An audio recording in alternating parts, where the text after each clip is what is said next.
Lorsque le diable est derrière, c'est pourquoi mon frère, celui qui n'aime pas la prière n'aime pas sa vie. Lorsque le diable est derrière toi, ça veut dire qu'il va te transformer en petit démon. Toi-même tu te poses la question. Imaginez-vous une fille qui sort avec un homme marié, et cet homme, c'est le mari de la grande sœur de son ami. Et quand on dit grande sœur, c'est vraiment grande sœur, hein?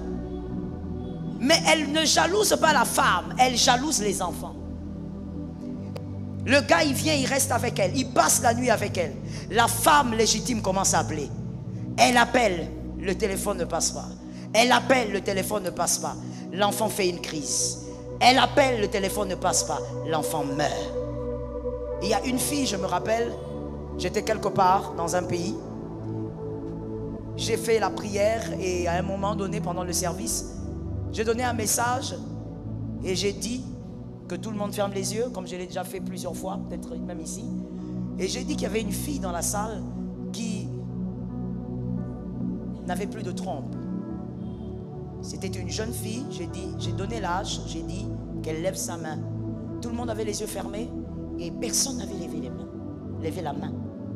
Après le culte, je suis allé au bureau de l'homme de Dieu qui m'avait invité.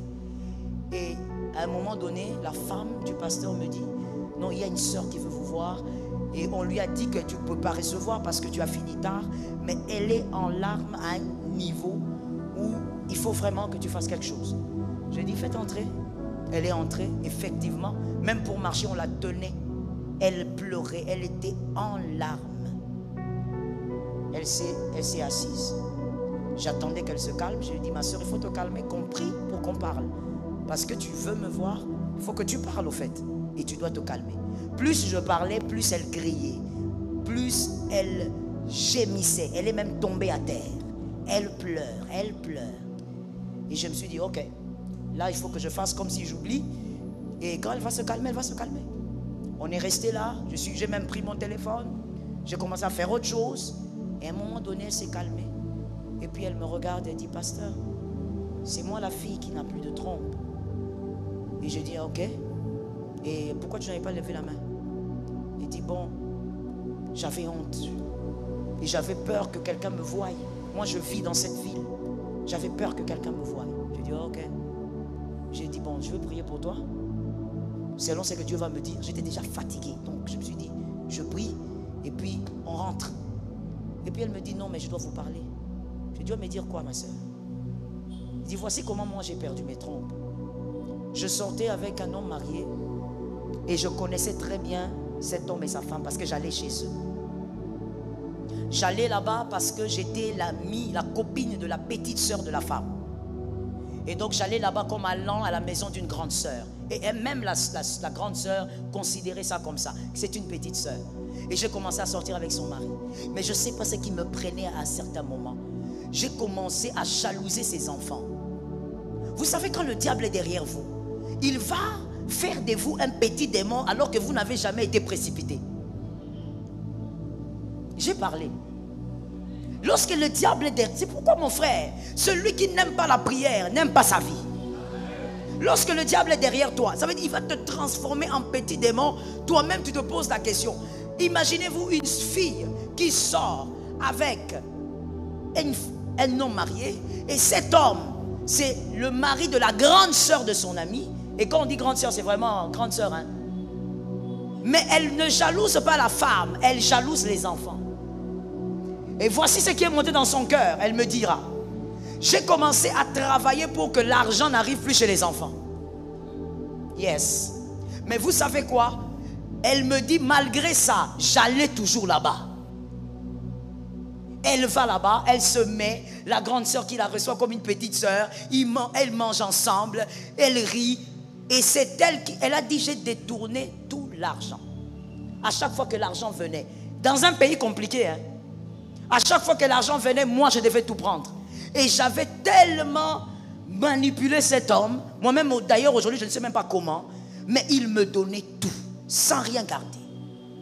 Jusqu'à ce qu'un jour, son bébé était malade. Il vient, il me dit, je l'appelle, je lui dis: mais on a rendez-vous. Il me dit: aujourd'hui je ne peux pas venir, je dois aller avec ma femme, le bébé est malade, il faut que je sois avec ma femme. Elle dit: jamais, tu m'as promis que tu allais venir. Pourquoi tu vas me laisser le jour du rendez-vous? Si tu ne viens pas aujourd'hui, je te quitte. Que quelqu'un dise à un voisin, lorsque le diable est derrière. Que quelqu'un regarde un voisin et lui dise, au nom de Jésus, ça n'arrivera pas chez moi. Le monsieur, quand il entend ça, on ne sait pas ce qu'il a entendu. Tout ce qu'on sait, c'est que le diable était derrière. Les pouvoirs des familles étaient derrière. Et tu vas comprendre à la fin qui en réalité le diable voulait détruire. Le mari quitte, laisse sa femme avec le bébé. Il vient chez c'est la petite là. Si tu la vois, ma soeur, moi-même quand je la voyais, quand elle pleurait là, j'ai regardé, j'ai dit, oh le diable. Le gars, il vient, il reste avec elle. Il passe la nuit avec elle. La femme légitime commence à appeler. Elle appelle, le téléphone ne passe pas. Elle appelle, le téléphone ne passe pas. L'enfant fait une crise. Elle appelle, le téléphone ne passe pas. L'enfant meurt. Oh yes. Je sais même que quand je serai en train de dire ça, comme elle a l'habitude de me suivre, elle saura que c'est d'elle que je parle. L'enfant meurt. Leur petit bébé. Ils avaient 3 enfants et le petit bébé. Quand l'homme rentre chez lui, il est en train d'arriver chez lui, il entend les pleurs. Dans l'appartement, il y a des pleurs. Il se pose la question, mais qu'est-ce qui se passe? Mon frère, le diable n'est plus au ciel. Il a déjà été précipité. Le diable est sur la terre. Fais attention à ce que tu es en train de vivre. Est-ce que quelqu'un m'entend bien? C'est pourquoi je dis à un célibataire, ne tombe pas amoureux de n'importe qui. Tu ne sais même pas si cet amour-là est normal. Cette fille, l'homme il arrive, il a le deuil et tout ça, il fait son deuil comme il a pu faire. Et finalement la fille apprend aussi, parce qu'elle est un peu dans la famille. Et la fille a le culot d'aller au deuil. Vous savez, quand elle parlait, à un moment donné, quand elle avait commencé à parler, j'étais comme ça, avec mon téléphone. Plus elle parlait, j'ai déposé. Elle a parlé encore, j'ai pris les mouchoirs, j'ai déposé. Elle a parlé encore, je me suis levé. Avec la position de donner une baffle, mais je ne pouvais pas. Et puis de toutes les manières, la chose était consommée. J'ai regardé comment quelqu'un peut détruire une vie. Elle va au deuil le soir. Et quand elle arrive là-bas, elle me dit, elle a commencé à consoler sa copine qui pleurait, sa nièce. Elle a consolé, et puis selon elle, l'histoire était finie. Elle a continué avec son amant. Et un jour, elle est tombée enceinte.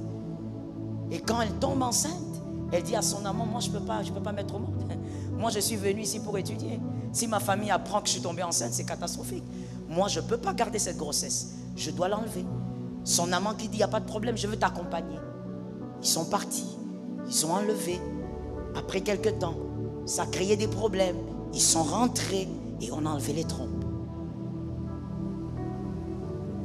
Je regarde la fille quand elle a fini de parler. Je lui ai dit, est-ce que tu sais que tu n'auras pas de bébés?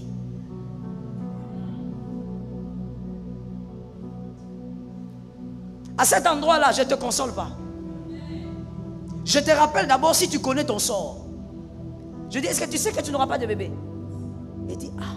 Elle dit, pasteur, je sais, je crois au miracle. Je dis, Je dis, tu sais, si tu crois au miracle, avant que ce miracle n'arrive, tu dois prendre tes 2 petits pieds. Tu dois aller demander pardon à cette femme. Sans ce pardon-là, rien ne va arriver. Ah, elle a commencé encore à pleurer. Pasteur, trouvez-moi une autre solution. Je ne peux pas faire ça. Si je fais ça, je dis, maman, tu prendras tes 2 petits pieds et tu vas aller demander pardon. Je lui ai posé la question, quand est-ce que vous avez arrêté votre relation?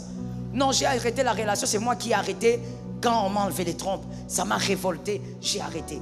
Je lui ai dit, qui est-ce que le diable voulait détruire? C'est elle. Le diable n'était pas derrière ce mariage, ce foyer-là. Le diable était derrière elle. Mon frère, il y a des choses quand tu le fais, pose-toi la question, dans cette affaire, le diable cherche qui? Est-ce que quelqu'un m'entend bien? Et je veux te dire, pour terminer, c'est qu'elle était allée demander pardon. Je lui ai dit, tu iras. Jusqu'à ce que je quitte ce pays, tu vas aller. Et quand tu vas revenir, moi ainsi que la femme de ton pasteur, on va prier pour toi. Et c'est ce qui avait été fait. Mon frère, aujourd'hui, elle n'a plus de trompe. Qui est passé par là? les pouvoirs des familles qui voulaient l'empêcher de vivre dans une vie stable. Je dis à quelqu'un que ce qui est à toi reste chez toi. Est-ce que quelqu'un m'a bien compris? L'infidélité, c'est-à-dire l'acte de tromper son partenaire en ayant une relation intime avec quelqu'un d'autre en dehors du mariage ou de la relation engagée, peut avoir des conséquences dévastatrices sur un foyer. Il est essentiel de comprendre que l'infidélité est une violation sérieuse de la confiance et peut avoir des conséquences durables. La prévention de l'infidélité repose sur la communication ouverte, le respect mutuel et l'engagement envers le maintien d'une relation saine. Si une infidélité survient, la reconstruction de la confiance et la guérison peuvent être un processus long et difficile. Les conséquences sur les enfants sont souvent irréparables. Merci Pasteur Joël Cabazel pour cette révélation de la parole. Réécoutez ce message chaque fois que vous vous sentez faible ou en face d'une situation pouvant vous conduire dans ce péché pour vous fortifier. Merci d'avoir écouté la vidéo jusqu'à la fin. Que Dieu vous bénisse. C'était Communion chrétienne pour plus de communion.